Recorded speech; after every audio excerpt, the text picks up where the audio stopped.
Le tuto de la rédaction d'Europe 1, la notice de l'info tous les matins dans votre journal de 8h. Prenons maintenant des nouvelles du pape, toujours hospitalisé pour une bronchite infectieuse. Son traitement antibiotique a déjà permis une amélioration de sa santé. Et des médicaments et peut-être quelques prières à Saint Richer, le saint patron de la guérison des maladies respiratoires.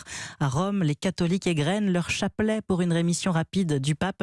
Reportage dans une église française de Rome avec le correspondant d'Europe 1, Antonino Gallofaro.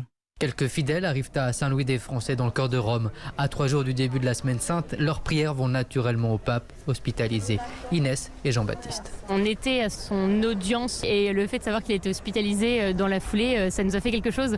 On espère qu'il se rétablira et on connaît son âge, donc on sait que ça nous touche. On vit avec le pape en ce moment cette difficulté. Enfin, on espère tous qu'il va se rétablir.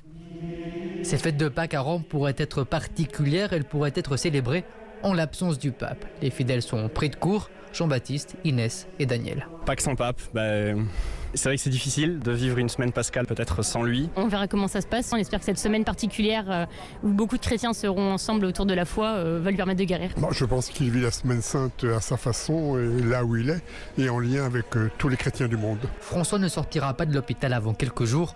Il ne pourra donc vraisemblablement pas célébrer la messe des Rameaux dimanche. Rome, Antonino Gallofaro, Europe 1. Allez, on passe au sport.